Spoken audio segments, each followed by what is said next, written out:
हरे कृष्णा, राधे राधे। हम सभी साधक परम पूज्य श्री भाई जी द्वारा लिखित पुस्तक साधकों का सहारा श्रवण कर रहे हैं। आज का प्रसंग है शरण साधन। सकृदेव प्रपन्नाय तवास्मीति च याच्यते अभयम सर्वभूतेभ्यो ददात्मे तत्प्रतम मम। जो एक बार भी मेरी शरण होकर कह देता है कि मैं आपका हूँ, उसे मैं सब भूतों से अभय कर देता हूँ। यह मेरा व्रत है। ये शब्द मर्यादा पुरुषोत्तम भगवान श्री राम के हैं। श्री रामचंद्र जी की प्रतिज्ञा प्रसिद्ध है। राम एक बार जो कह देते हैं बस वही करते हैं, दूसरी बार उसे बदलते नहीं। उपयुक्त भगवत वाक्य के अनुसार एक बार जो भी भगवान की शरण हो जाता है उसी को भगवान अपना लेते हैं और अभय कर देते हैं।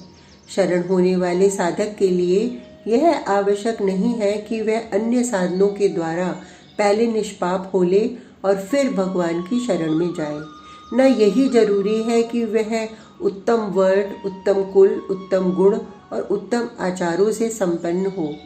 कोई भी कैसा भी क्यों न हो, भगवान सभी को अपने कल्याण में गोद में आश्रय देने को सदा तैयार हैं।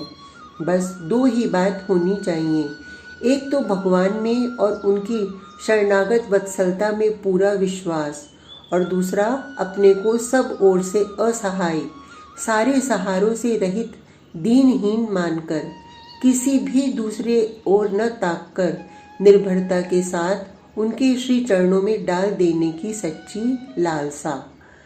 भगवान की कृपा और शरणागत वत्सलता पर विश्वास जब तक नहीं होगा तब तक एकमात्र उनके चरणों का आश्रय पकड़ने में हिचक रहेगी।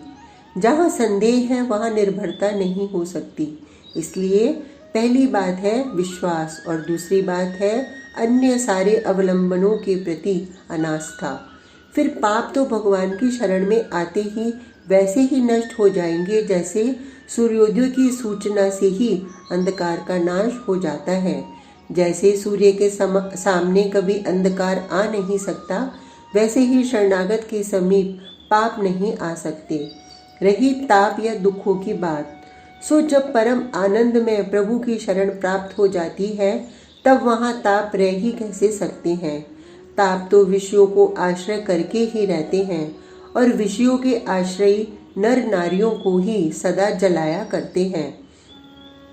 जिन्होंने भगवान का आश्रय ले लिया है वे तो उस परम शांति और अचल शीतलता के साम्राज्य में जा पहुँचते हैं जहाँ दुख ताप के लिए प्रवेश का अधिकार ही नहीं है। नीच महापापी हो चाहे हो अतिहीन मलिन, भीषण नरक कुंड का कीड़ा पड़ा सड़ रहा हो अति दीन। जो शरण्य स्वामी को अपना एकमात्र रक्षक पहचान, जा पड़ता सत्वर चरणों में सच्चे मन से अपनी जान। नहीं देखते जाति पाति को, नहीं देखते पापाचार, शील मान कुल नहीं देखते कुव्यवहार। केवल मन के भाव और नियत पर देते हैं प्रभु ध्यान, रख लेते तुरंत निज आश्रय, उसको अपना निज जन जान।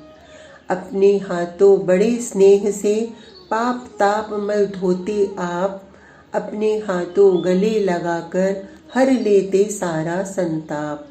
मिल जाती फिर पूर्ण विमलमति, परा शांति अति परमानंद, करुणा वरुणालय निज नित सेवा में रखते आनंद कंद। शरणागत भक्त के न शोक रह सकता है, न विषाद, न दुख, न ताप, न चिंता, न भय। उसे कुछ करना भी नहीं पड़ता। सब काम भगवत कृपा की शक्ति से अपने आप ही हो जाते हैं। शरणागति में कोई शर्त नहीं, कोई कैद नहीं, बस एक ही शर्त है, एकमात्र भगवान को ही परम आश्रय जानकर उनकी शरण हो जाना। पुकार कर कह देना, नाथ मैं केवल तुम्हारा हूँ, तुम्हारे चरणों पर आ पड़ा हूँ, दीनहीन हूँ, पापी अपराधी हूँ, साधनहीन मलिनमती हूँ, पर तुम्हारा हूँ। एकमात्र तुम्हारी ही कृपा पर निर्भर हूँ। फिर तो भगवान उसे निहाल कर देते हैं, अपनी सेवा में नियुक्त कर लेते हैं। भगवत कृपा से वह उस आनंद को अनायास ही पा जाता है जो अनिर्वचनीय है। भगवान स्वयं घोषणा करके कहते हैं, सर्वधर्मान् परित्यज्य मामेकं शरणं व्रज, अहम त्वां सर्वपापेभ्यो मोक्षयिष्यामि मा शुचः। सर्वधर्मों को छोड़कर तुम एकमात्र मेरी शरण में आ जाओ, मैं तुम्हें सब पापों से छुड़ा दूंगा, तुम चिंता ना करो। आज का प्रसंग इतना ही। कल तक के लिए हरे कृष्णा, राधे राधे।